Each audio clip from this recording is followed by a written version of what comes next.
Diversity and inclusion is something which we take extremely seriously.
This leaflet is coming through your letterbox one day soon, or maybe you have already had your copy.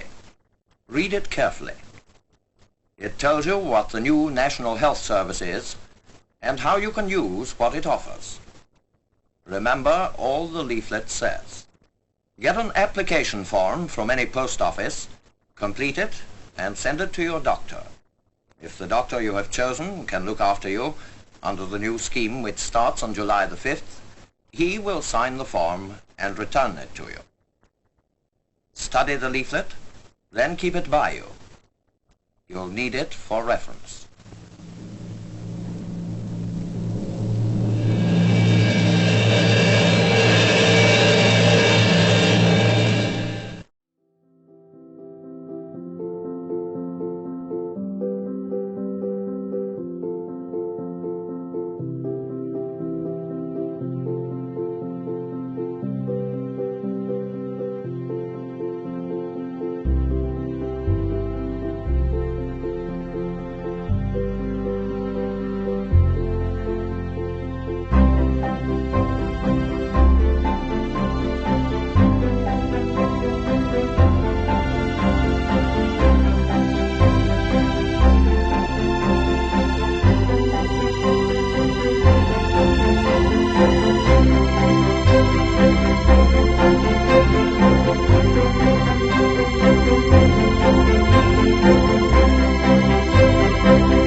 reflect on that now, it was so different. So things like the uniform was impeccable, and I remember the sister in the navy uniform with this starched cap and the frilly white cuffs. I remember the male nurses wearing the long white coats. It was a different world, really, a very nice world. So general practice, I think, was changing. I became a principal in general practice in about '93. And it was when they were beginning to talk about business side of things, which was quite different, I guess, to what we'd experienced before. Starting to get payments to GPs if they started to take people off various medications. All of this was a new kind of world, and clearly it's developed hugely since that time. I suppose the big change was the closing of St Edward's, and the move into the community. That was a biggie, and for some patients that was positive, and some not so positive, because the old asylum, if you like, had been their home. So that was a big change, and I joined in '91, and that I think it closed in 2000, or I can't remember, around about 2000. So I saw that progression really to more of care in the community, and patients being moved out, and also probably the move away from written notes to digital. That was a big thing. In those days there was no technology whatsoever. You had a phone, you had memos, you had carbon paper copies. It took forever to sort of get to people that you needed to talk to, whereas now, people who again know me well, I'm a gadget girl, love technology, and that is advanced. So we've got now Microsoft Teams, we've got phones, we've got laptops, so the availability of our workspace, has significantly improved, and that helps client care as well.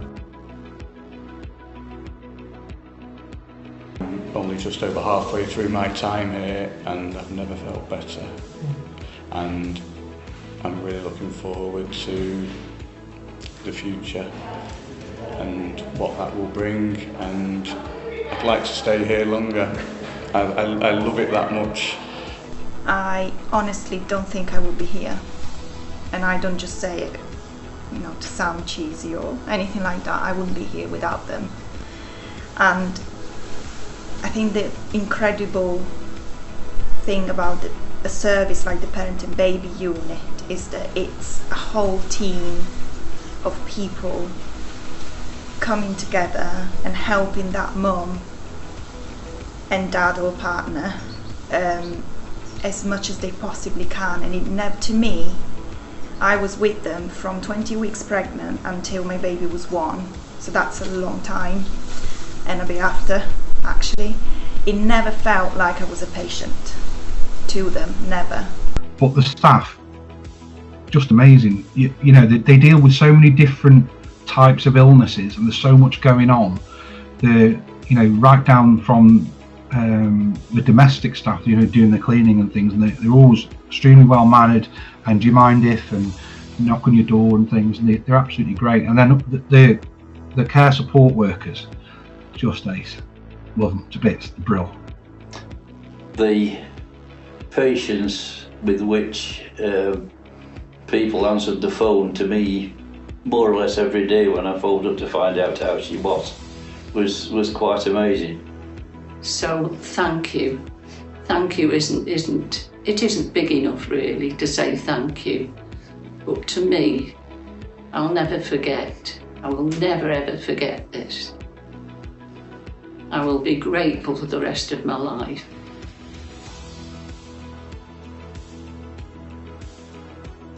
I think my ideal future NHS would be one that starts to care more about all the patients holistically. I think at the moment there are times when we're maybe not doing that as much as we could do, and as I say, that's probably the thing that matters most to me.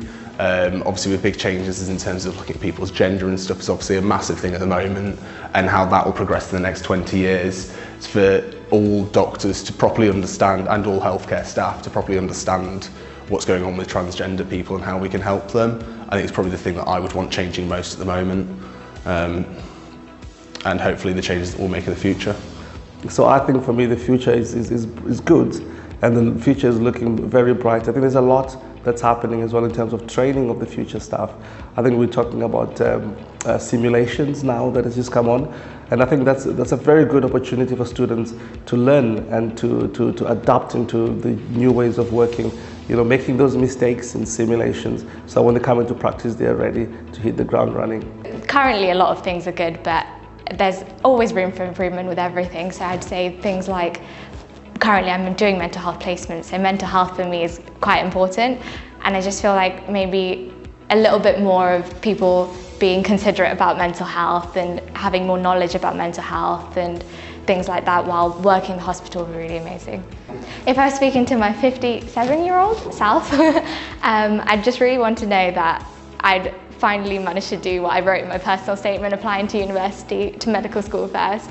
It was something along the lines of, there's so-and-so people, million worldwide, who are struggling without healthcare, even though it's such an important thing in all of our lives, like for living. It's such an important thing. So I'd want to know that I made an impact and made a difference in people's lives, like how I wanted to do right at the start, basically. So I'm hopeful for a future that looks beyond just treating people when they're ill. I look towards a future that is able to prevent or identify early, you know, when things might go wrong. And I can see a great role still for clinicians to play in that space. And that's about innovation. And it could mean technology, it might mean a change of culture. And I would like us to involve the public, the people, more in their own health. Because I wonder whether the balance at this point in time is still tipped towards, you know, clinicians and the NHS wanting to take responsibility for people. I would like us to share that responsibility and ownership and engage people more in their own health, because that's the one best thing for me about the NHS.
integrated care system, together we're better.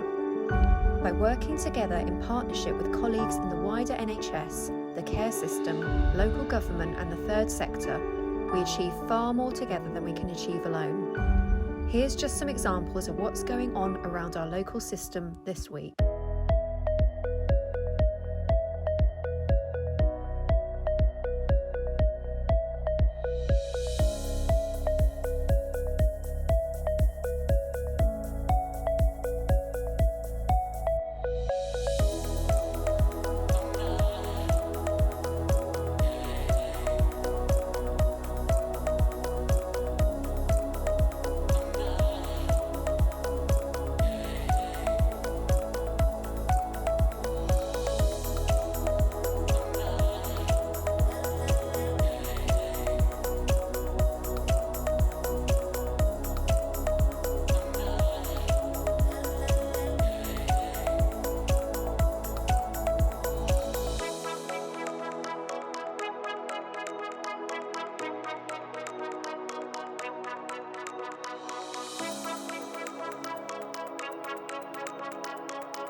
At Combined, we celebrate our people and team's fantastic track record in securing achievements, awards and accolades.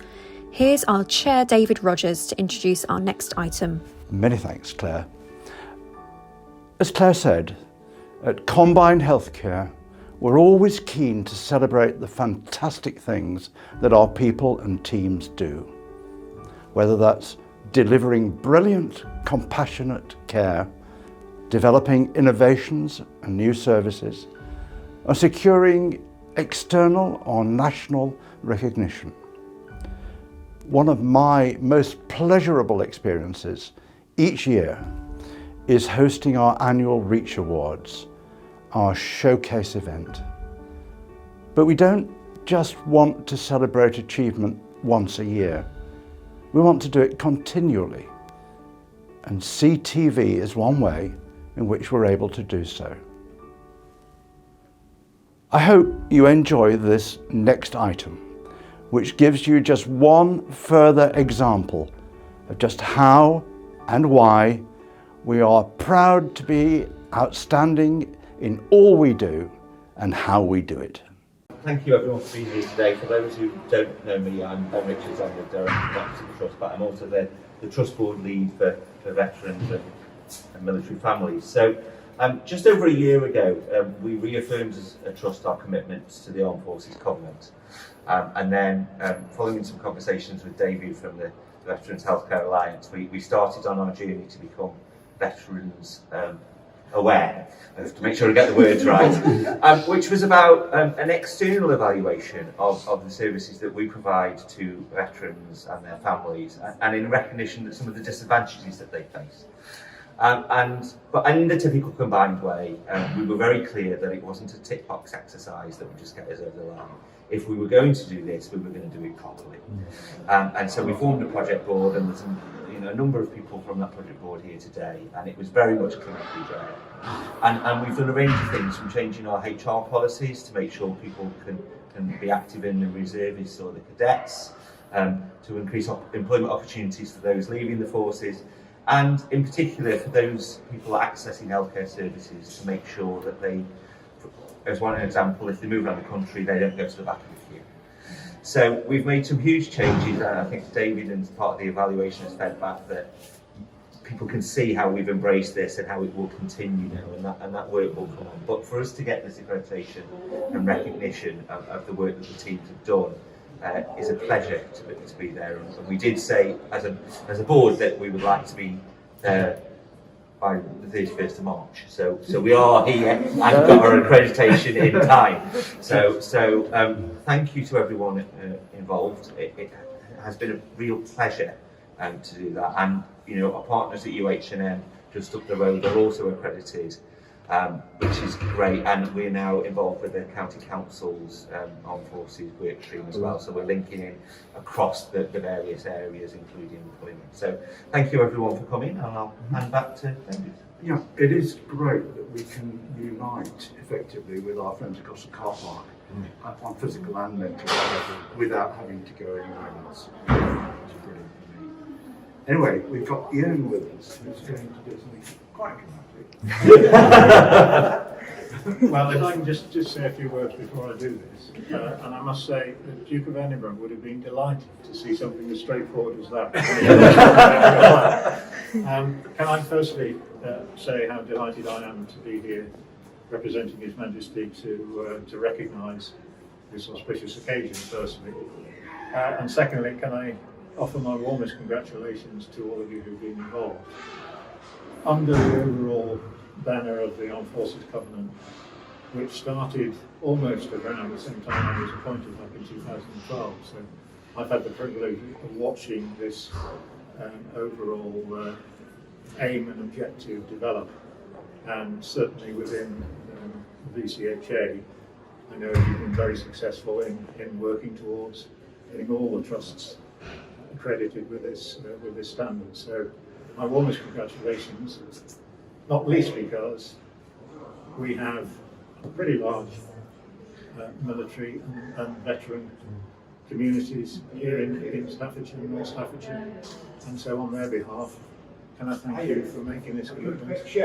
And without further ado, it's a very great pleasure to convey all the...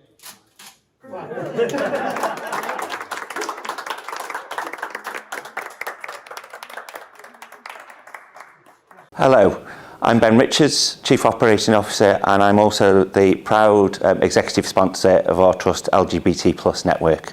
As a society, we've come a long way in recent years with the repeal of Section 28, same-sex marriage and adoption, and a range of other issues. But as with all minority groups, we still have a long way to go. I myself am celebrating my 19th year in the NHS, but even in my time, I've personally experienced discrimination, even along the lines of conversations about whether I could be appointed into roles. Thankfully, that's not happened to me for a long time, but we need to ensure that it doesn't happen to anyone. I know how it made me feel, and I never want anyone to feel that way.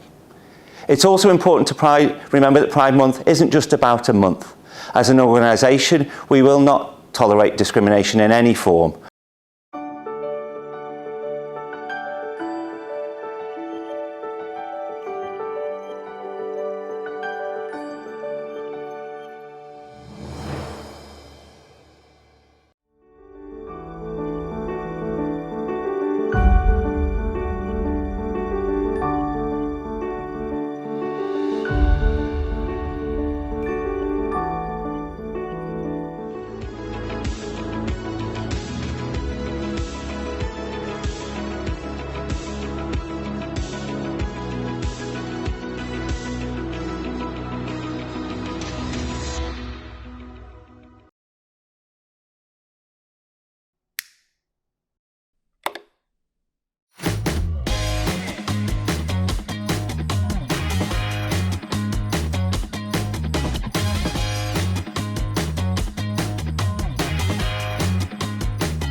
My name's Derek Watts. I'm a consultant addiction psychiatrist in North Staffordshire Combined Healthcare, having previously worked as a general practitioner in the locality. So I graduated from Cardiff Medical School in 1987 and I then I did some house jobs in deep West Wales before coming back to Stoke-on-Trent, becoming a GP trainee, and then I worked as a GP in the locality before going into psychiatry training, which I did around here and in the rest of the West Midlands before settling as a consultant here in Stoke.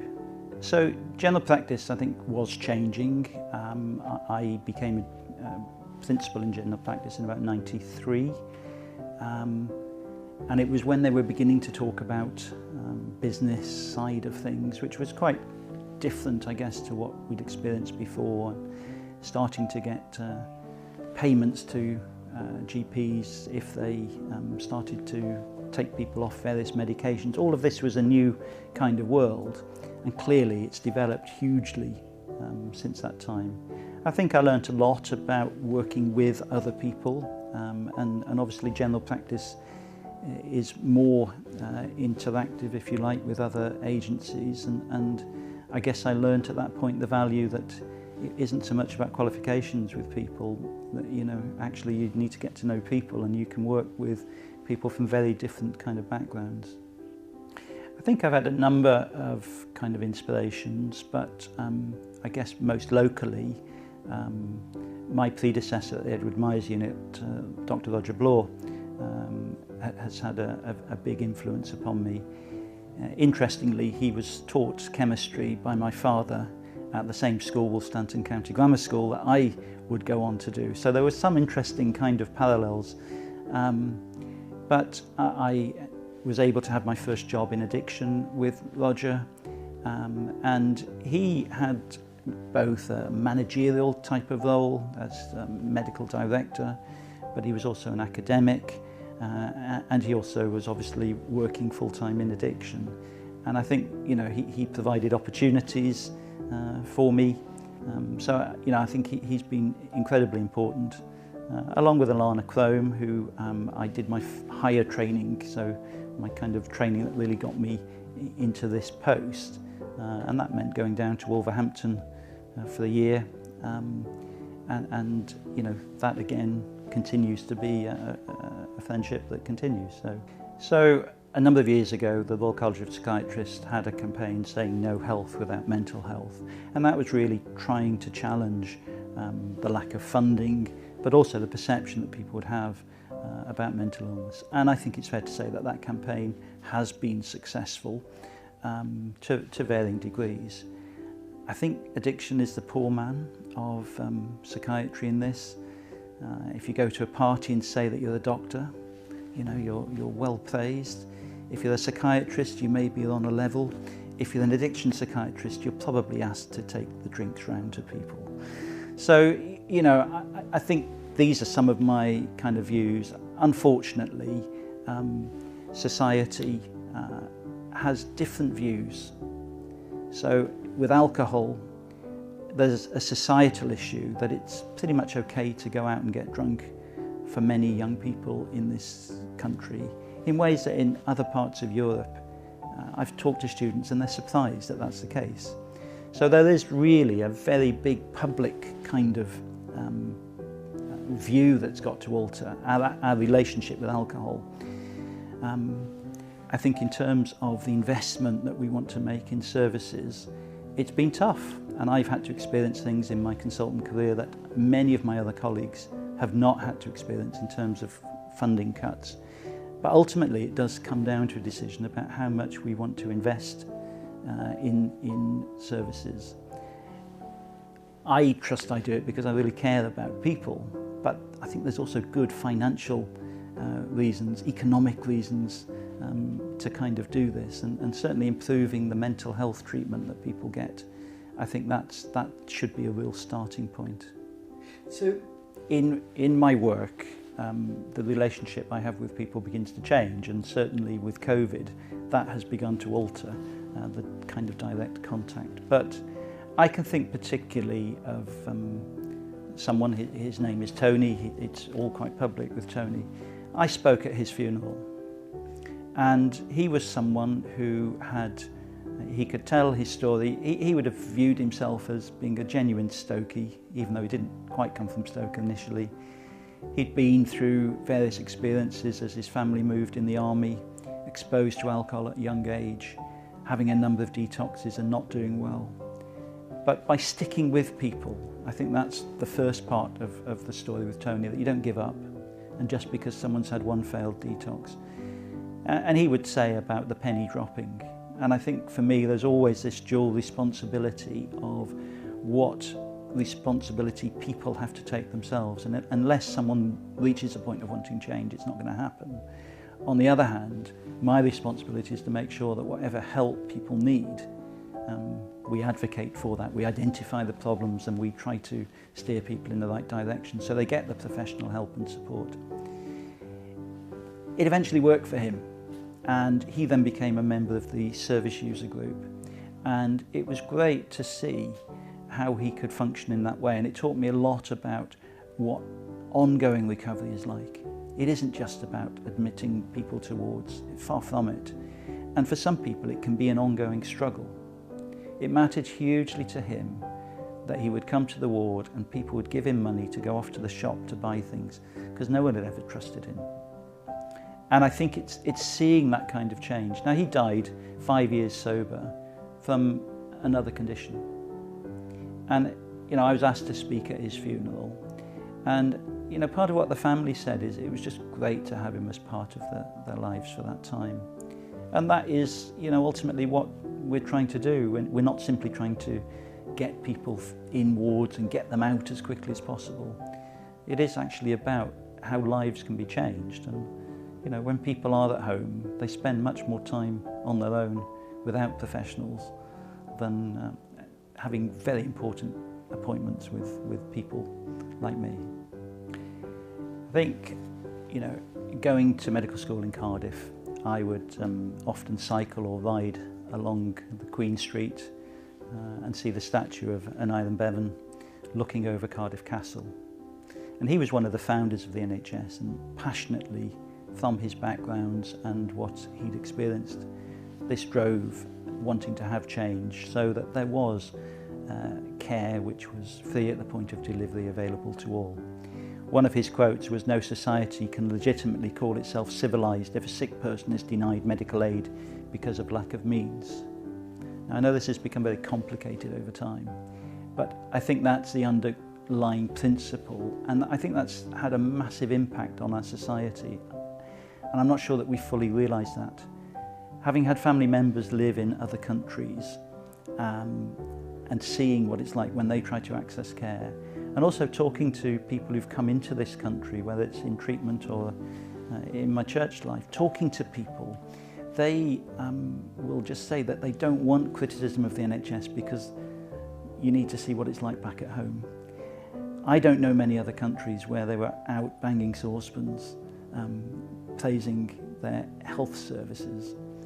I think that just tells you it is deeply embedded, and it was the obvious place to work in. There wasn't that much other thought, and I know things have changed to some extent over time, but I think the driving principle and just what things were like before the NHS were established can easily be forgotten. Okay, my name's Darren Carr. I'm one of 2 consultant psychiatrists with the team, and I'm also clinical director for the County Directorate. As part of the medical team, we obviously offer outpatient appointments for patients, including new assessments. So the doctors particularly will offer diagnostic expertise, so people who might have complex mental health needs that need some clarity, they want to know, perhaps their GP wants to know, and we need to know what their diagnosis is, if that's important to guide their treatment. Medics will also be primarily responsible for prescribing medication for mental health problems and making sure that patients' physical health is prioritised.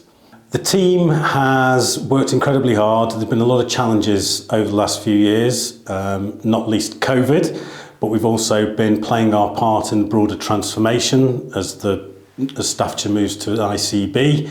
As part of our transformation, we've received some new roles to the team. So we now have a pharmacist for the first time who is embedded within the team and is going to be working with us to ensure that we prescribe effectively and safely, and that also physical health monitoring is done properly, and that we interface and liaise effectively with GP colleagues. We've had other staff, so we've now got future focus staff. We have some additional community workers. We interface really well with our PCN mental health colleagues, and I think we have an incredibly good relationship with our 2 PCN mental health nurses, and that's helped deepen our relationships with GPs. I think our relationship with GPs in the Moorlands is really strong. You know, we often will visit them face to face. Many of them will WhatsApp me, phone me, and I would hope that GP colleagues would say we offer a really responsive and accessible service. So our staff have been really key in that, and have Eve and Claire doing those roles. We also have our junior doctors, who again worked incredibly hard over the last 2 years. We have both higher trainees here and core trainees. We also train GP VTS doctors who are going to become GPs, so giving them a really good experience of mental health. So despite the fact that we've been under a lot of significant challenges, we've done a lot of transformation work. A big part of what we've done over the last year is really embed our clinical pathways, and the Ashcombe Centre is our smallest CMHT, but being small allows us to be quite agile, it allows us to make change at pace, and we have led on the development of a number of our clinical pathways, which will now be rolling out across the trust. And the team, I think, have really had an appetite for taking on new roles. So we have an advanced nurse practitioner who's developed our ADHD service, our qualified members of staff, our nurses, our OTs, our social workers. Nearly all of them have shown a real enthusiasm for developing new skills. So we used to be very reliant on psychologists to provide our psychological therapies. We've now got our nurses, our OTs, our social workers running a lot of our groups, and that means more patients can benefit from evidence-based treatments without long waits. We want to lead on transformation at the Ashcombe Centre. I think we have a track record of innovation. Being small allows us to do things quickly, and I think the team are not ones to sit on their hands for very long. I think one of the things that's impressed me about working with my colleagues, we've got some older members of staff, we've got some people who've joined us more recently, and all of them have shown an appetite for doing things differently. All of them are very, very patient-centred. I think when you're busy, when you're trying to deliver great patient care on limited resources, sometimes a casualty is your compassion and your kindness. And I think that our staff absolutely embody the trust values. A more caring, more kindly and more patient-centred team, I think it would be hard to imagine. And I'm extremely lucky to work with them.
Diversity and inclusion is something which we take extremely seriously.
Hello and welcome to People with Paul. This is the first in what we hope to be many editions of me, Paul Draycott, our Chief People Officer at Combined, talking to our people. And we thought no better way of starting the process of People with Paul than talking about our new Combined People, our new people plan. It's all about our people. It's all about you. We went out over the course of the beginning of the year and spoke to well over 200 people and got your views on what was important to you, what we need to take forward. linking that with evidence, linking that with what we know works across organisations, we've come up with our new people plan, which we're delighted to, and we're going to talk a bit about the content of that with a couple of guests in a minute, which I'll introduce you to. And in the future, we'll want to talk to many of you about not just the people plan, but what it's like working in Combined. We'll come to that towards the end of the session. So, the first thing that I wanted to pick up really is our purpose. And in our people plan, we talk about our purpose, and this is the purpose of the organisation, to be outstanding in all that we do and how we do it. And I think that bit about how is incredibly important. You know, we can have all the best plans and deliver them in the way that we want to, but if we get the how wrong, you know, that's the bit that is not good for people. Doing this well, doing this with civility, doing this with kindness, respect, compassion is really important. So we want to get that right, and that's what the people plan intends to do. Our plan is about further developing a diverse, engaged workforce, outstanding in all that we do. So that's what we're going to try and achieve, and we've got a few areas that we're going to look at over the course of the next 20-30 minutes or so. What we're going to do in terms of measuring our success, these are things that we've put overall measures. These are things that we aspire to do over the next 5 years. Get our vacancy level down to below 5%. We're running a lot higher than that at the moment, more than twice that at the moment. But we think it's really important to make this a great place to work, so that we enable you, our staff now, to have a great time, but also it will encourage others to come and work and stay with us. Having a turnover less than 8%, another great measure of how well we're doing as an employer. But also having a workforce that is representative of communities at every level. We want to be representative of communities, we're not at the moment, and we want to do that at every level across our agenda for change and medical and dental banding. Really important that reflect and have those opportunities for everyone to develop and to grow and to fulfil their potential. Sickness absence rate of less than 4%, and that's about well-being. That's not about us implementing a policy, and I'm sure that may come up in conversation later on, but it's about having an approach that enables you to be the best and the most resilient and the healthiest you that you can possibly be within our workplace. So it's a good measure of how well we're doing in terms of health and well-being. And the last one, we want to retain our National Staff Survey results, being one of the top 3 trusts nationally across England in the NHS and beyond, and one of the best employers in the UK. And we want to do that. We want to try and start to measure against other organisations out there, not just in terms of the NHS, but what are the top employers doing across the country, and how can we bring those practices into Combined so that you can benefit and you can do the best that you can do then for patients, because you feel we're supporting you the best we possibly can. So what do we want to be? Those are the 5 areas that we've identified in the people plan based on your feedback: being inclusive and representative, having a great place to work, focusing on health and well-being, allowing people to achieve potential and aspirations, and having outstanding systems and processes that enable our people rather than get in the way of our people. So now I'm going to move to a conversation with a couple of special guests where we're going to unpack this in a bit more detail. Hi, and welcome back. And we've got our first discussion with People with Paul.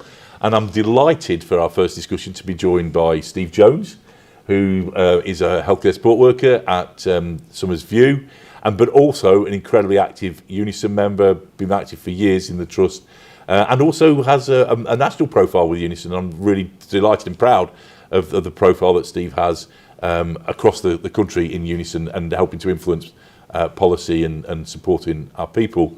I'm also delighted to be joined by Kerry Smith, who is our Deputy Chief People Officer for the Trust, and both of these people have been centrally involved in developing the plan. So it would be good to have these people here for our first People with Paul to discuss our new people plan. So thank you both for joining. So we've got there the wheel. You've seen that before many times as we've developed the plan. And I suppose the first question I want to ask is, what do you think are going to be the key aspects of delivering this people plan across Combined over the next 5 years? We've got a lot to do. building on great work, but what do you think are the key things that we're going to be looking to do? Well, I think the key aspect is getting people involved at all levels. You know, not keeping it in a boardroom away from people that it affects at the bottom. So I think it's getting buy-in from all staff, and I think that'll be the hard work. I think once we've done that, the plan will be seen as a fairly good and useful thing for us to be doing. So it's about getting the comms out and doing things like this and getting people to understand that that's the general direction that we want to go in, and they can influence that direction if they get involved. No, that's a great point, Stephen. And I mean, we did do, I mean, over 200 people contributed, didn't they, to the development of it. But yeah, getting them involved, I think, is vital, as you say. This can't be sat on a desk or on a shelf somewhere. So how do we think we can best do that? I mean, what are the sorts of things that we can do? What do we do now? What do we do well now that gets people involved, and how do we build on that? I guess is. I mean, I think we've got the roadshow events that have been going on, and we have various other events, and we work in partnership with the trust as Unison. Recently, we've worked on the green agenda, and we also worked planting the Workers' Memorial tree on the Harpland site. So I think any aspect like that, we should be bringing the plan in. You know, we should perhaps be bringing it in on our recruitment stalls and discussing aspects of it on our recruitment stalls, and then feeding back, you know, the information. So I think it's a joint effort between everybody. Perhaps team leaders need to be looking at having it as an agenda item on team meetings, you know, or aspects of it on every team meeting. I think there's a few different ways of doing it. Yeah, no, it's great. Kerry, you got to? Yeah, I mean, I think through the engagement that we've undertaken to develop the people plan, there's hopefully something in here for everybody. I think, you know, we've all been on a significant journey over the last 3 years responding to COVID, and we know the pressures have been astronomical. Our staff survey results are really good. They provide some really great foundations, but we still know there's much work that we need to do. And I think whilst we've been in that reactive mode over the last 3 years, we can use some of that learning. You know, there's lots of feedback that we've been able to listen to staff in terms of what's going well, what's not going so well. And I think this plan provides us with an opportunity to touch all our people so that this is a great place, an outstanding place to work. You know, we know that health and well-being is a real challenge for our staff as life pressures land, financial austerity hits, etc. And that's provided a really challenging climate for our staff to work in. But what can we do locally to support our staff, whether it's with their own health and well-being? There's much more that we want to do to get upstream and be proactive and supporting staff to be as resilient as we can and supportive in our leadership style for staff that are having those difficulties. But that full life cycle really, so that when people join us, they get a great experience as part of their onboarding as we support them through their careers, you know, whether it's talent management, development, CPD, the experience they get when they come into work, that joy to work piece is real for everybody. And I think we're really honest in this organisation that we're not exactly where we want to be, you know, across all of these areas. And this plan, we very much hope, will help us to take there. So it is really meaningful for staff, Steve. So everybody can see something that's in it for them, and hopefully we'll be improving from where we are now, to, you know, over the next 5 years. I think it has been, because I think with you've just touched on the sort of talent spotting and career development. I think it's taken a few years, but I feel now the trust has actually recognised what I was saying earlier on about people that don't actually want to progress. They just want to come to work and do a good job, and that's quite a hard thing, and it's a hard thing to deliver on. Letting somebody just do the job and focus on the job that they love doing, rather than going away and doing a course on this or doing a course on that. Now everybody's got the lifestyle or the time to do that because of the family commitments or whatever, you know. And it's a big commitment to take on further education, and it can be quite daunting. You know, eventually we're looking as a union, we'll be bringing it to the trust at some point, looking at a way of doing some educational stuff with the Workers' Education Association that will get people ready to start a degree course or further education, you know, preparing people with English and maths and computer skills and those sort of things. That's all coming through the Unison College, which is a new initiative. So hopefully we can get some work done for that. Then if people do want to move on, that's fine, but if people don't recognise the good job that they do every day. And I think, I mean, it's great points there, and I think you're right that bit, Steve, about recognising that there are a lot of people, having the conversations, as Kerry sort of alluded to, having the conversations about when we're pulling it together. The themes were really sort of quite consistent, but and career development was one of those themes for a number of people. But as you say, there's quite a few people that actually don't want that yet. It's not the right point in their career, not the point in their life where they want that, and that's all right too, isn't it? We need to just help them to make the best of their working life and how that fits with their home life, and to bring that joy. And we'll talk about joy at work in a minute or two. But this is about what works for everyone. It's about us making this the right environment for everyone, isn't it? And I love the idea. Working in partnership with Unison and the other trade unions, professional bodies is really important. That partnership working, bringing the best of that difference, and what you do really well as in Unison. You have some brilliant initiatives and some brilliant courses that we can really connect and help our people to grow and fulfil their aspirations. The first part of that, it talks about inclusivity and representativeness, and I know we were hoping to have the chairs of our staff network here. We're going to get them on the next, hopefully next 1 or 2 episodes. So there is plan to get Deb, Stephen and Sarah in to talk about the staff networks and how we can be more representative. But that inclusion, it means different things to different people. I guess it just, we're worth just having a quick conversation around. We know the NHS has a real drive to be more inclusive, but we're still way off in many aspects. And the Trust has done some brilliant stuff, and you can see that in our staff survey, and we're becoming more representative, but we still need to do more. Are there any thoughts around how we might, what sort of steps we need to take? We've got some great stuff in the plan, and we've got some great aspirations, but just thinking about what some of the things that we might need to take next steps around inclusivity. I think first off, it's attracting people to come and work at the Trust, isn't it? So I think perhaps some outreach stuff with schools might be the way to go, showing that it isn't just a career for certain people, and showing what careers and what different careers there are, because what job suits me may not suit you or Kerry, and may not suit somebody else. I think also what we miss, and I don't know how we engage, is the Roma community that we've got. There's also now we're a big area for thankfully housing refugees, which I'm very supportive of, and we should perhaps be looking, as the people there that could come into our workforce eventually, should we be making contacts, and bringing people in that way. And then obviously you've got the other equalities issues like the LGBT plus and stuff. It's about which the Trust do attend Pride and stuff, so we have got those links. It's just how we show them up and get through. But I think the key to it is, you've only got a look at, sorry about this, Kerry, but you've only got to look at our ages. We've got an ageing workforce. Yeah. We've certainly in nursing got a workforce where there's going to be a lot of people hitting retirement age at some point, and we've got to have new people to come in. No, completely. To do that I'm job. glad you chose Kerry to not me. Slightly. I'm only about 10 years older than Kerry.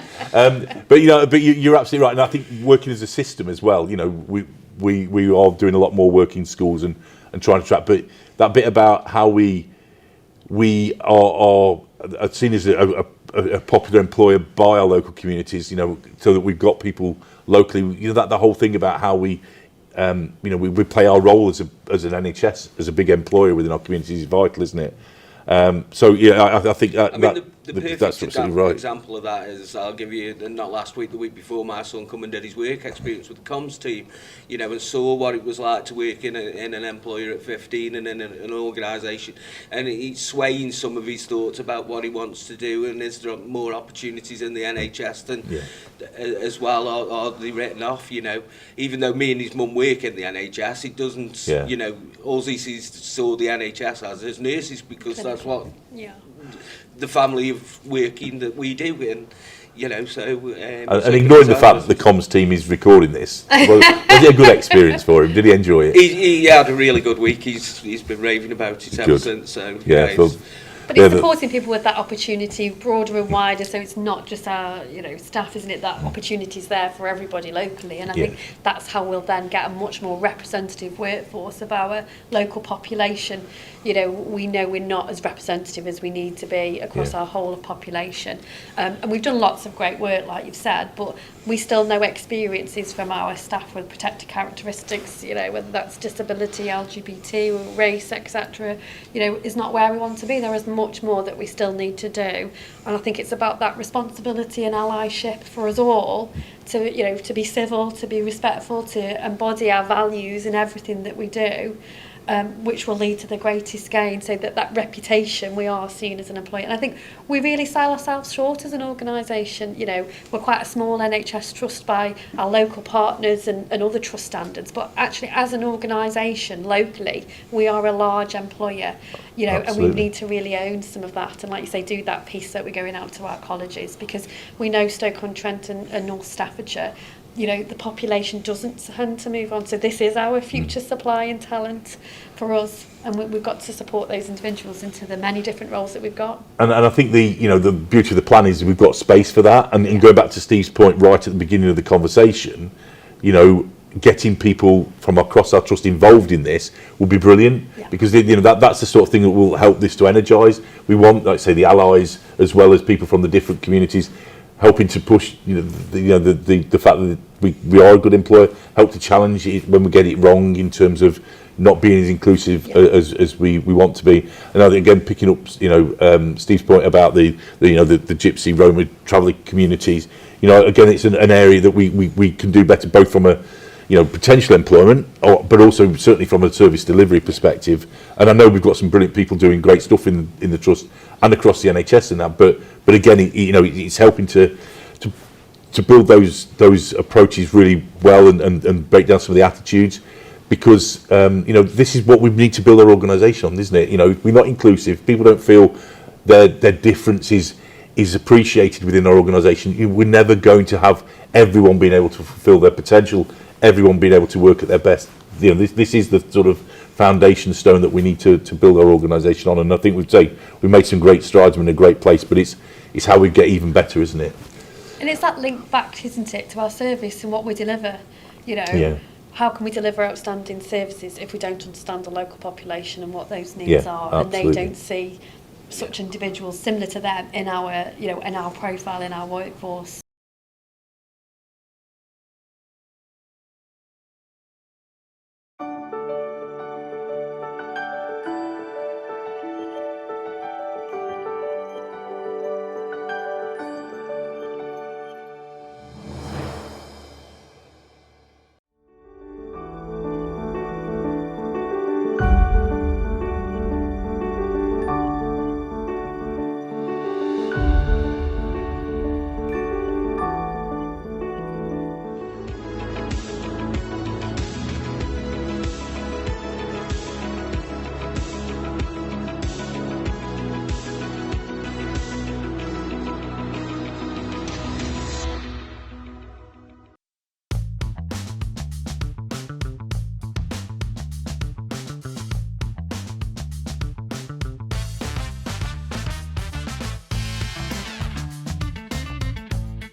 together we're better. By working together in partnership with colleagues in the wider NHS, the care system, local government and the third sector, we achieve far more together than we can achieve alone. Here's just some examples of what's going on around our local system this week.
Yeah. I mean, we've next one on the circle is a great place to work, and we've sort of touched on that. I mean, is there anything you want to add? Because we've also got health and well-being, which you picked up, Kerry. But I mean, just and what's the sort of things that make it combined already a great place to work, and and I suppose what sort of things we've got in the plan that we will help us, and we'll come to Joy at Work in a second. But I mean, what makes us a great place to work at the moment? I mean, I've got some ideas, but I don't know, over 30 years, service, you must be doing something right, otherwise I wouldn't have stayed, and that's top and bottom of it. I think a lot's changed. I think the flexibility, the choices about working hours, I think it was a fantastic move that the Trust made, that they didn't push everybody to do long days or nobody to do long days. That was another discussion that took many years of discussion between us to come to a sensible sort of agreement on. The working from home seems to be at a sensible level. There's obviously jobs you can't work from home at, and people have to accept that. I think now there isn't the battle over holidays and shifts and stuff. I was quite anti the electronic rostering when it first come in. It seems to work. There is areas I could pick up on sometimes, because the system doesn't know personalities, and sometimes it isn't great to have two people like me on a shift when you've got a service user who needs a different sort of person to talk to or to help them, and you've got to accept that you can do what you can do, but if it's not right for that person, it's not right for that person you need to do. But we shouldn't just nipping back really, we shouldn't let that be dictated by races or characteristics of the member of staff. That should be dealt with properly. But I think so I think there's been a lot of things. I think staff feel more respected now because of the long service awards and Christmas and the gifts that have been given to people. The extra day, the welfare days, goes down brilliantly all across the Trust. Nobody's ever come and said, I prefer this or that. So I think we are hitting the mark.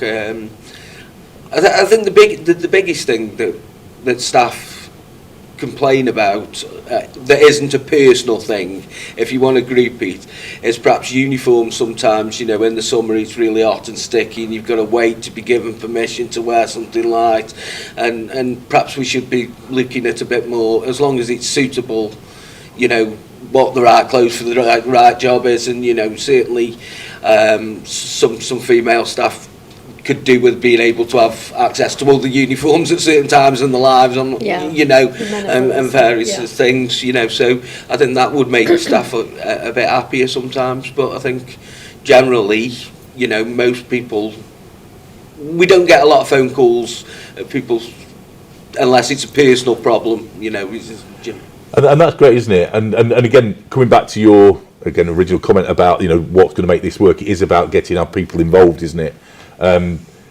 Because what makes it a great place to work for me, you, Kerry, won't necessarily be the same for everyone working in our team, and that we're all different. And so actually helping people to articulate what will be great for them, as we have done, and we've got some great plans in our combined people. But getting more of that engagement, telling us more, and helping us to find ways that we make this the best possible experience for people to work in. I think again, we need to make sure we create those opportunities, don't we? I think the work we've done around the staff survey, really deep diving into what that's telling us. It's not. Sadly, 100% of our staff don't fill it in, and we'd really strongly encourage staff to do that. We know the myths and the hesitations why staff don't, but we really do use that as our evidence base for areas that we need to support and to look at what opportunities. But I think supporting areas to have that autonomy, to take responsibility where they can for improving these aspects. It doesn't all have to be sort of trust-wide driven, some of this. Some of it is about that local culture and how it feels and how we work with each other at a local level. But there are things that we need to do together. We know from our staff survey results, violence and aggression from our service users is an absolute area that we need to focus on. And I think that's a real focus that we're going to be taking forward, isn't it, over the next couple of years, to really try and support staff so that they're not in those very challenged positions. I mean, the staff networks are brilliant, because I worked on them with the trust at the start of it, and we've sort of pulled back as Unison because we think, you know, it's probably better that it is an organisational thing, you know, rather than just our members. It's not. It doesn't just affect our members, it affects people that aren't a member of a trade union or are members of other trade unions. So I think that is better done by the staff with our support. So and that was pretty much a model that was taken from Unison's, we call them self-organised groups. So I think, you know, we do a lot with that, and a lot of information comes back from that, and a lot of where we move forward will come from there. So I think that was one of the best things put in place, was the Equalities Council and the Staff Networks. Yeah, and I mean, you touched on another good point, Steve, which is around I think the learning from others, and you know, we have tried to learn and include it in the people plan. I mean, one of the areas, Kerry, you might want to sort of pick up on, that we know there's some brilliant evidence out there around civility and just restorative cultures, and which is, you know, learning from others, Merseycare and others across the NHS, and you know, that sort of that learning from Unison, or you know, from the wider NHS or from private sector, I think is brilliant. And you want to touch on just restorative? I think that would be quite a useful thing to just flag, because it's something that we're going to be launching soon, isn't it? Absolutely. I mean, we started our journey with just restorative culture, you know, back before COVID-19 landed, as a direct result of a really tragic case with a trust and a member of staff that very sadly committed suicide because of the way that they'd been treated as part of a disciplinary investigation.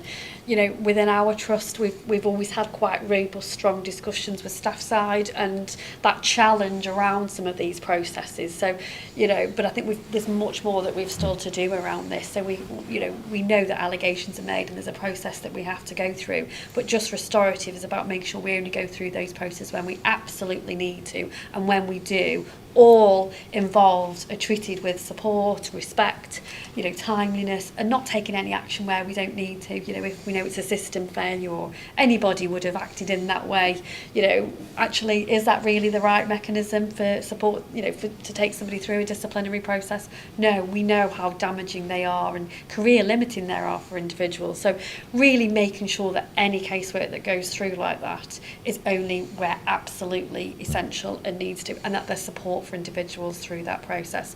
So we started that journey before COVID-19 working with staff side colleagues, and actually there's been some outputs from COVID that have really helped this. You know, some of our digital ways of dealing with these mechanisms, actually staff have found more helpful and liberating and less intimidating. You know, we recognise that even with the best will, these are still formal processes that staff need to go to, but I think it's spreading and being much more broader and wider. You know, so there's still more that we need to do around the culture, around demystifying what just restorative means. It's not about holding people to account, but it's holding people to account in the right way, you know, and not holding people to account unnecessarily, but also thinking wider for our services. You know, everything we do should be about improving patient care and service user experience. So looking at our SIs, looking at our incidents, looking at our complaints and our approach to that. So it's a whole way of how we operate and how we treat our staff and our service users is respectful and based upon civility and mutual respect, and the values that, you know, we hold really dear, you know, in terms of being proud to care. So much more to do around this, but a much broader and wider culture piece for us all as an organisation. So there's less fear and anxiety around some of these processes. So picking up on just restorative and systems and processes, the last one I wanted to touch on in terms of the people plan is our outstanding systems and processes, and this is really about the way that we build our systems and processes around our people and help them. I think, you know, we've improved over the years. You know, Steve touched on the rostering and, you know, some of the improvements that brings. But there's more that we can do, I'm sure, and I think we know, and we've got some plans to do more. But again, it'd be useful to get both the sorts of things that you'd like to see us do over the next 5 years in terms of improving our systems and processes from a people perspective. I mean, the big one for us to work on is always going to be the sickness policy, and building a more progressive sickness policy, and how we deal with the advisory notices, warnings, or however we dress that up, it's still going to feel the same to the person that's going through that process. So I think in general all workplaces need to keep an eye on certainly that process, because it's very damaging. The work's going on, obviously, as Kerry's just said, through the disciplinary process. We've also got the performance management process in place that possibly needs looking at. I think policy and procedures is ongoing, and I think as we come across things, hopefully we learn. We might not get it right every time, first time, but hopefully we learn from that and make changes to make that better. And I think it's about us as trade unions, because we're involved in that heavily, about being reasonable and finding something that actually works. We've got to understand that we're not going to get everything we want, and you've also got to understand as a trust that we're not going to let you get everything that you want if we think it's damaging to somebody. So I think we've built up a relationship over the years with the trust and staff organisations and Unison, and I think as long as we can keep that progressive and keep it working in a healthy, unafraid, ready to challenge way from either side, I think we've got the best way of making policy right as a whole. No, I think it's great point. And I think Kerry and I and the team, we've had some conversations around. We agree. I think we need to make the sickness absence policy fit with the culture that we're looking for now. It's these things are never as easy as we want them to be, but we certainly want to move into that arena of it being not feeling as punitive as it does, and being more supportive, fitting in with the health and well-being. We don't want it to feel the way it is at the moment, and we've done that legally. These things that we've always wanted to put in the policy, but I think it's time to sort of move away a little bit from some of that legalism to get into something that feels more progressive, as I say, more compassionate, kinder. Like I say, I think the things that people point out that feels punitive, it feels as though you're in trouble no matter, and you shouldn't feel as though you're in trouble if you've got a health issue. But the other aspects of it is that people say to us is it doesn't feel very personal. No. It doesn't meet my needs. It isn't personal to me. This isn't. It's a standard letter that comes out. So it feels less compassionate because. But I'm sure we will improve that as time goes on. Whether we'll actually get to the point of having a perfect one, I doubt, because other strains of thought and other ways of practice will come in the time we're developing. The policy that we end up with next. Changes will be made. So I think it's just an ongoing piece of work, and it's about being ready to not say, well, we've done that policy and that's fixed now for 2 years. If something else comes on, being able to have that conversation of, yes, we've seen this now, is it time just to have a quick look at whether we can morph that policy again, not waiting for the 2 years almost as well. Yeah, no, completely agree, Steve. I think we need to commit, over the next 12, 18 months that we will get that sorted. Kerry, have you from an systems, processes, policies type perspective? I mean, I think from a policy perspective, we don't want any of our policies to be damaging, do we? That's absolutely counterproductive and not, not what we're about at all. There are processes legally, as you've touched on, but it's about how we inject that just restorative and that stability, and make sure that we're getting proactive as we can. So we're not actually getting into some of these formal processes, and it's as much informally driven and supportive and reflective as possible. But I think other things that we need to think about is, we've got some great benefits within the NHS, and actually have staff, are they fully aware of what those benefits and those opportunities are? The pension scheme, the total reward statement. So something about how we can support staff to better understand what that total reward, that reward offer looks like, I think is something for us. I think from a service provision perspective, from a people team provision perspective, is looking at, digitalisation, accessibility, so that staff can access their information, on their phones easily, speedily, and it's up to date and it's right, whether it's the pay slips, whether it's the roster, etc. etc., and looking at how we can inject that. And recruitment, again, you know, we're just piloting actually some iBots to take on some of the activity that, you know, humans don't need to do, and actually our recruitment team are better served elsewhere, and really trying to avoid errors and speed up that process for our services so that we're reducing the time it takes for us to recruit, and thinking where else we can scale and spread that across our other services as well. But I think it's just being much more interactive, having really accessible information so that staff know where they can get help, support from. You know, we've got a great learning and development offer there as well, and a leadership offer as well for our managers, you know, to support them to deal with what can be really challenging sets of circumstances at times, isn't it? We know, you know, our staff experience some really challenging incidents in their day-to-day work, and actually what are we doing from our systems and processes so that we are wrapping around and it is accessible and holistic and feels person-centred, and putting that human side into our processes really as much as possible. That's fab, thank you. So just to finish off, just wanted to pick up on the Joy at Work model, the happy, healthy, productive people come through Joy at Work, and this Institute of Healthcare Improvement model for Joy at Work that we've included in the people plan. And a big shout out to Sue Wood for great conversation we had around this, that sort of, I think, made the difference in terms of including it, because I think it's really great. But just in terms of Joy at Work, I mean, I think we're all sort of into the principle of Joy at Work, and there's some great, you know, it fits in really well with what we're trying to do in the people plan. But I guess, you know, just to end on a slightly lighter note, but I mean, just give us a sense of what brings you joy at work, and what would you like to see that would bring you a bit of joy at work. Keep it brief and keep it clean, because we've got, you know, a clean audience out here. I think the thing that brings me joy at work is the team that I work with, the localised team, and I work with. I have to separate it out because I'm ward based. One shift a week, so I still work in the workforce on the shop floor. A lot of trade unionists don't, and you know, but I think that's quite important personally for me, because I didn't become a trade union officer to get out of working as a healthcare support worker at Somers View. I really didn't do that, so I like to keep that aspect of my job. So I think, yeah, it's the team and the people that are in it, and how they're managed, really. It makes a massive difference in people around you, doesn't it? Kerry? Yeah, I mean, I'd echo those views, and making a difference, a positive difference.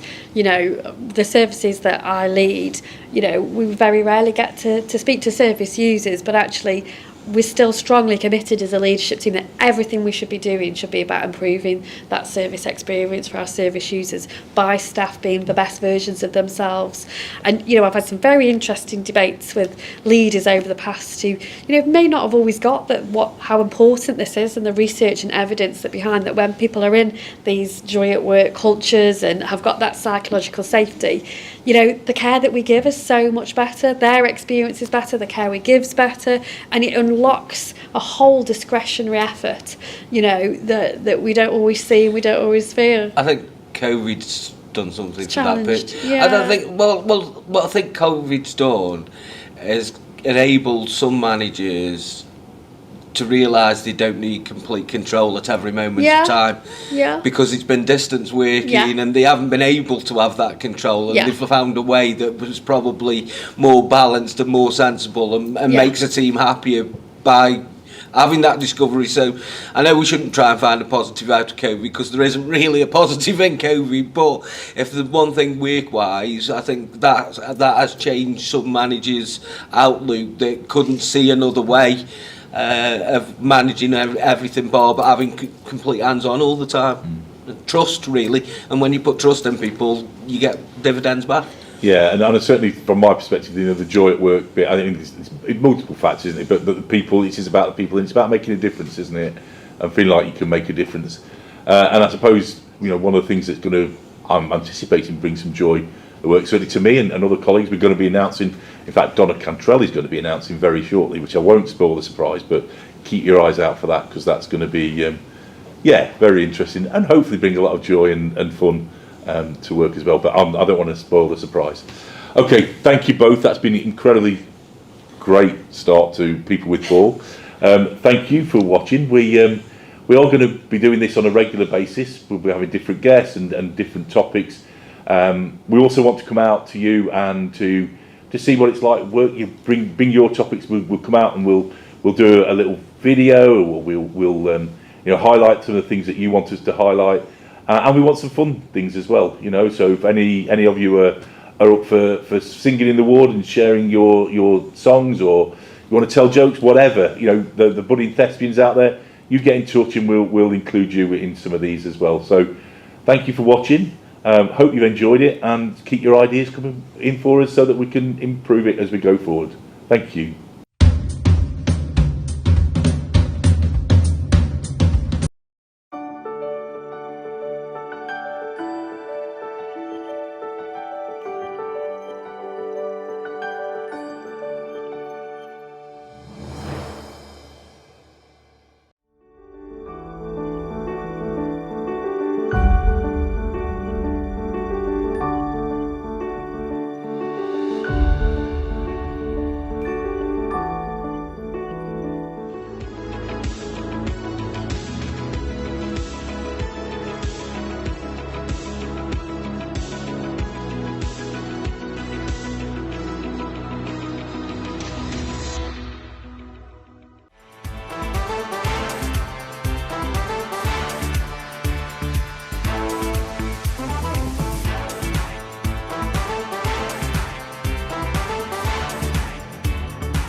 Diversity and inclusion is something which we take extremely seriously.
Patient and service user stories are just one way in which we get to hear the voice of those we serve.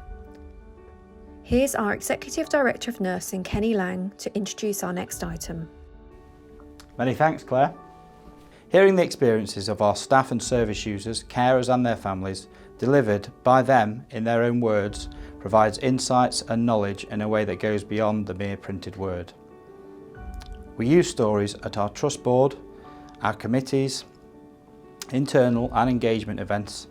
We also use them extensively across the web, digital and social media platforms. And that includes, of course, here on CTV.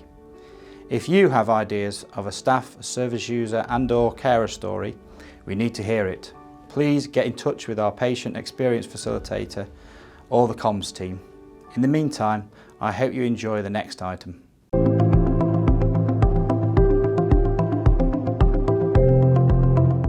The team has worked incredibly hard. There's been a lot of challenges over the last few years, not least COVID, but we've also been playing our part in broader transformation as Staffordshire moves to ICB.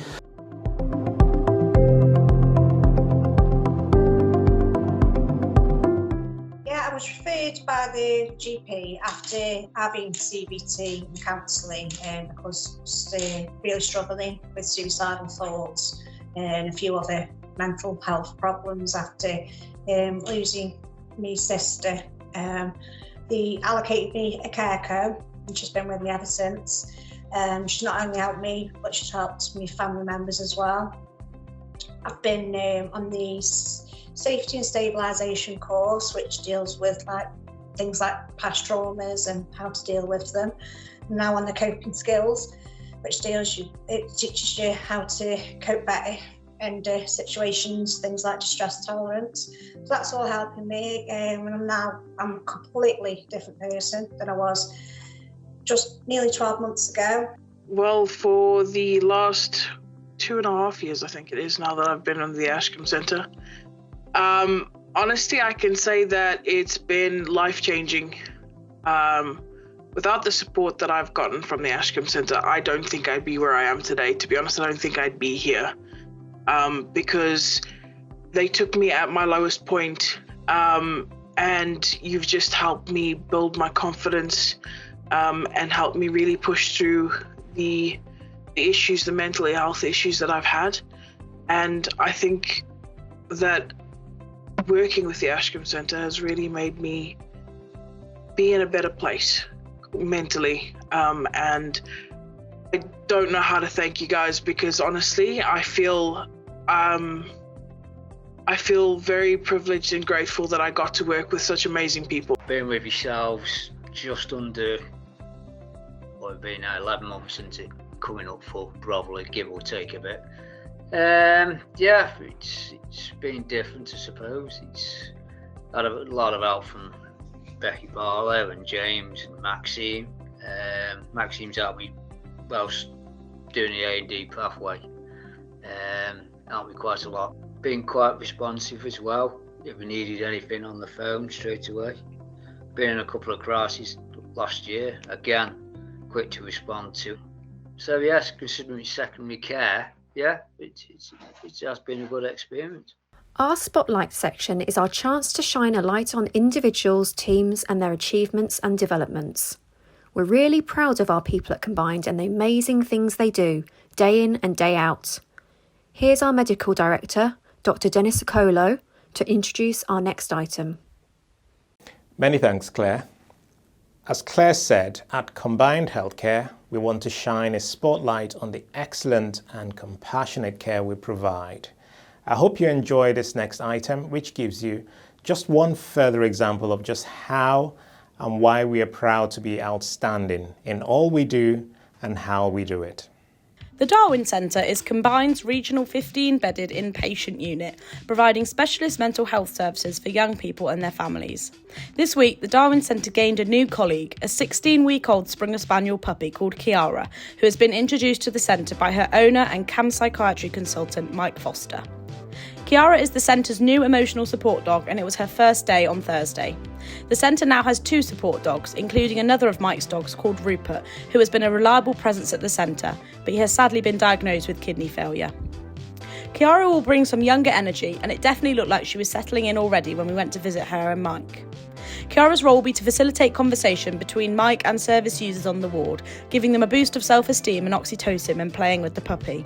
Mike spoke of the research behind having an emotional support dog and the benefits it has revealed. Based on the evidence in research, as well as the service evaluation with our other emotional support dog, Rupert, we know that having a dog at the Darwin Centre can be deeply beneficial for both the staff and service users.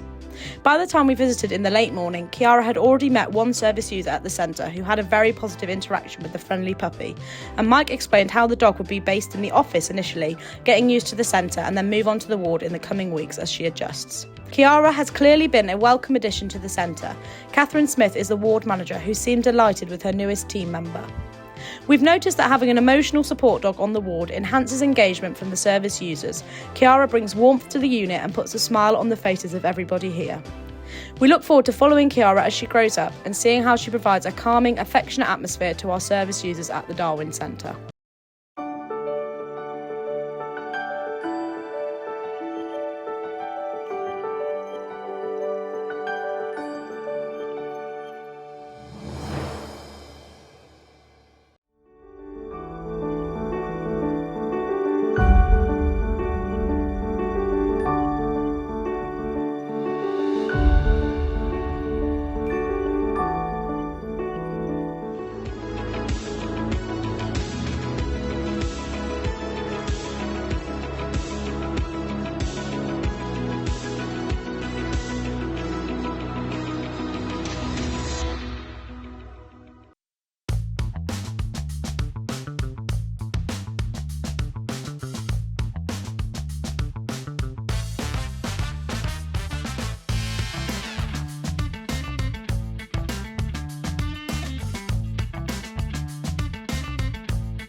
we're better.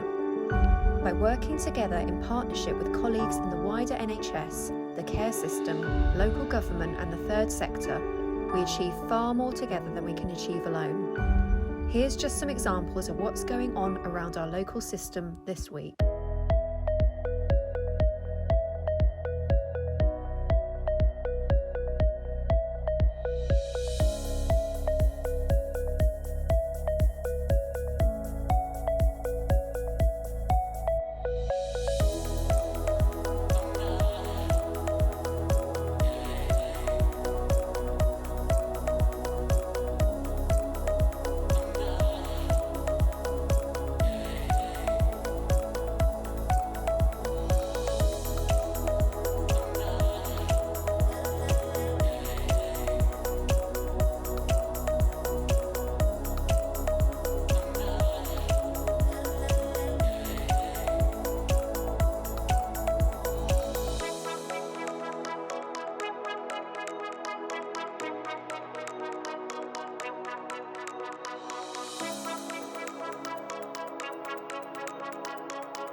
So I did my mental health nurse training in 1990 and I trained until 1993.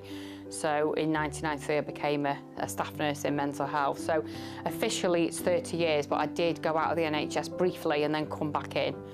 So I've got 25 years continuous service, but 30 in sort of total. I was always keen to be a nurse, and I didn't really know a lot about mental health nursing.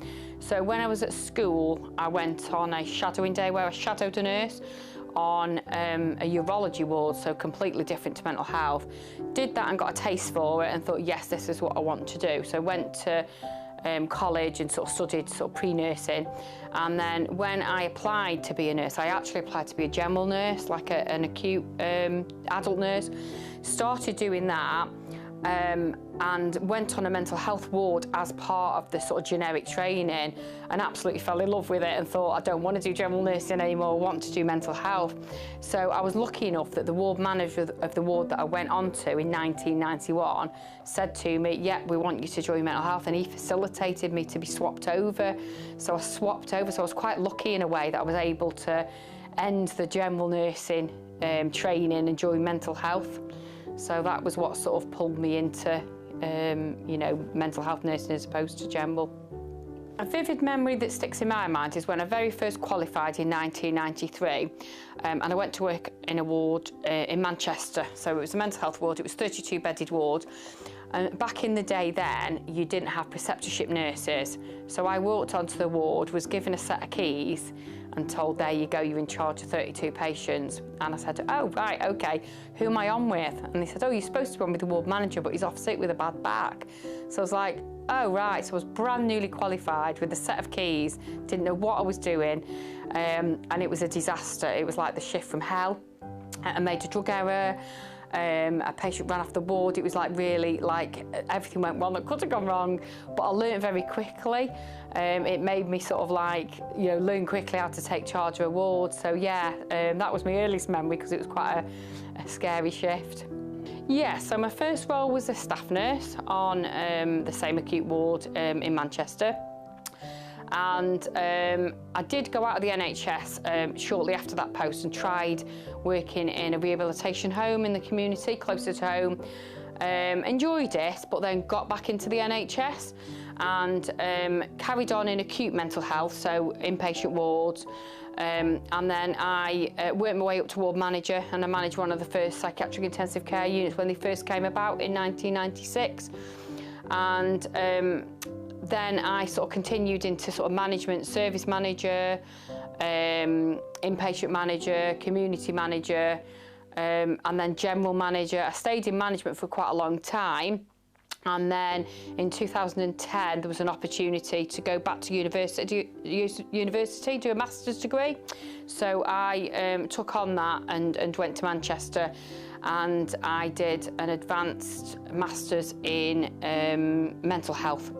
And then as a result of getting that master's, I went into a consultant nurse post in a different organisation, and I did that for 5 years. And then I came over to Combined Trust in 2016, back in a management post. So I've sort of dipped in between management and clinical posts.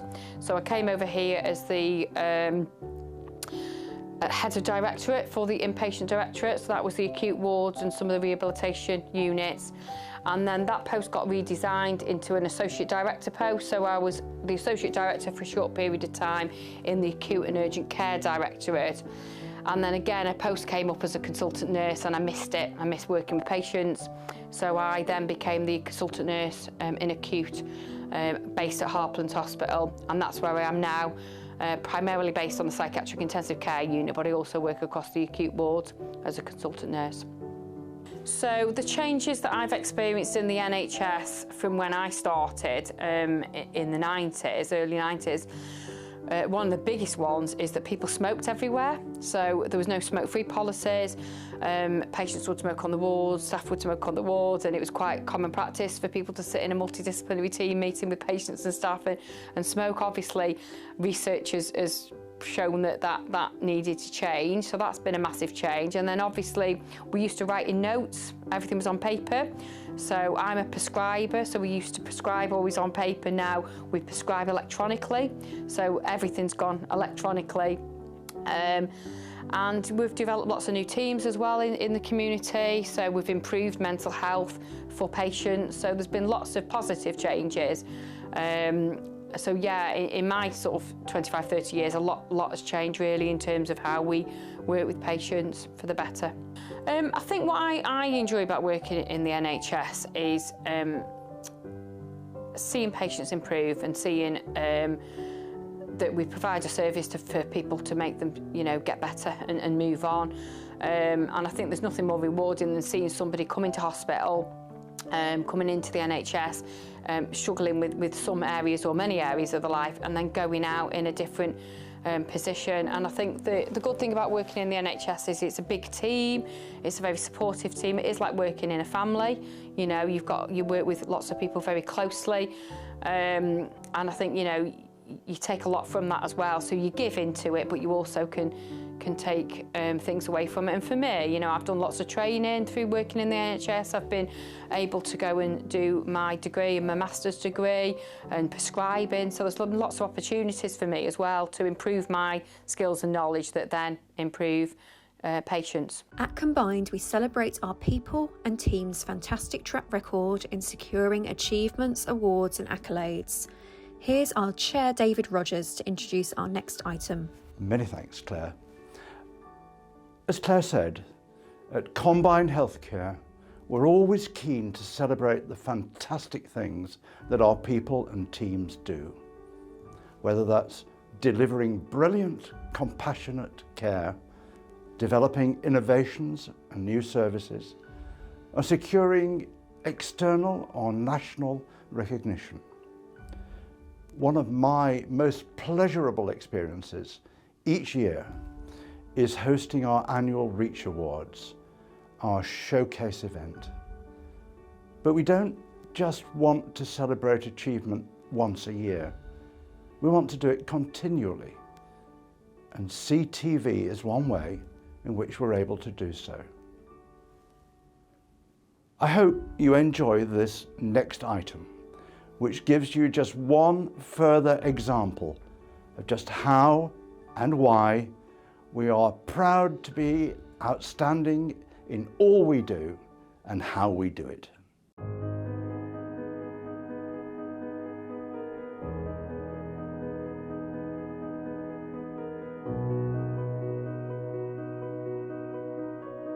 Sorry, Doris, just take your glasses off. Yeah. Pop them over there. Have a look at your eyes, Doris, with the torch. Okay? It does make you realise though when we take people's glasses off and hearing aids that what we actually do to them. I know it's, do you know what I mean? It's like everything went, it was already a bit blurred and then it went completely blurred and then you just hear all these voices. So yeah, it is good. It does make you think.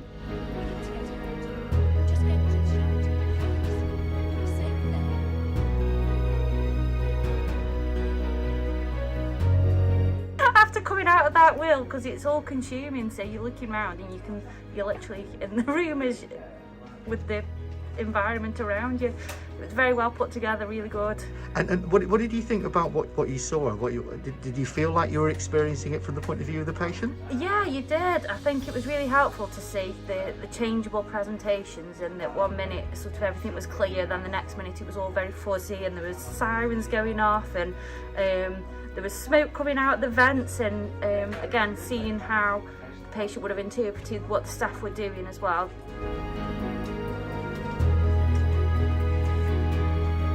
Surreal.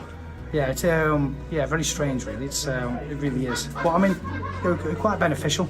I think to actually give that insight into what the patients are actually experiencing, I suppose, is very interesting for us, because obviously we see it on a regular basis here, but we don't really know what it's like for that patient to actually to suffer from delirium. Yeah. So really. Very powerful, I would say. It's all the colours and all the things and whatnot with the hallucinations, and the VR really does capture that quite well. So. Oh God, it's me they're talking about. It's going to be me next. It's completely immersive to be able to sit there and have a patient's view of what it feels like when we go up to patients. We remove their senses, so we take away their hearing, we take away their sight.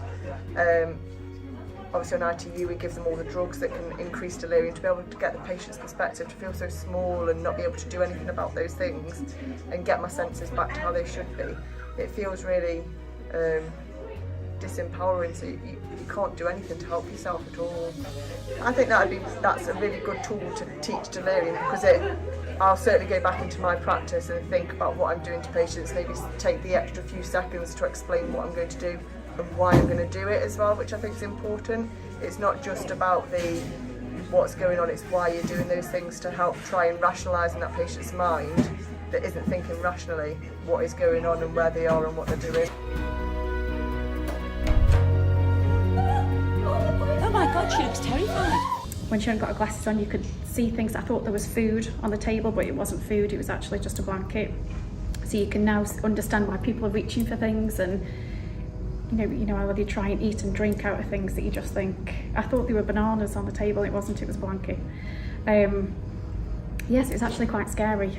And then at one point they wheeled a patient in, but it looked like a dead body because it was covered, which would be absolutely petrifying. And nobody explained why they were wheeling people in and out. So yeah, really quite scary.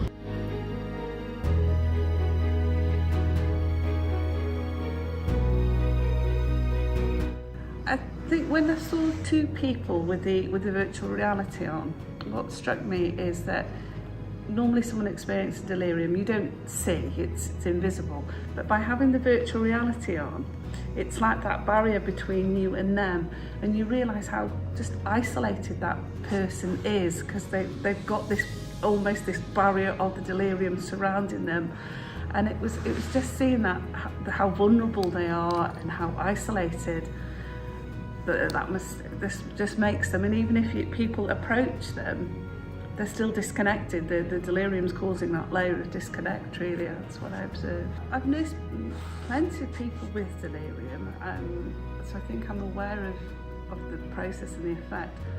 But I've never just seen that moment of vulnerability, that moment of disconnect quite so clearly as just seeing it there, really. So listen, I'm here with Dr. Becky Chubb from Combined Healthcare, who's the consultant psychiatrist for older people. Yep, and the VR training film that we've done was, in actual fact, Becky's idea, completely Becky's idea.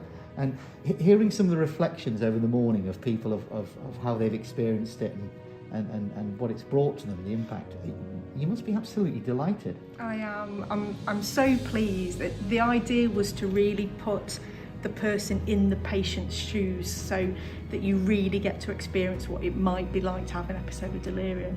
And I think the other thing that I've learned from you guys is that actually it's really helpful as well to just see somebody else using the VR tool rather than just only experiencing yourself, which was something is an added benefit I didn't realise.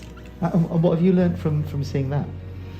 I think just it's another way of using it, isn't it? That you don't have to have the VR headset on, because it might not be for everybody. Not everybody feels comfortable putting the VR headset on, but actually there's still loads to be learned, even if you're in the room and you're learning with somebody else, which is fabulous.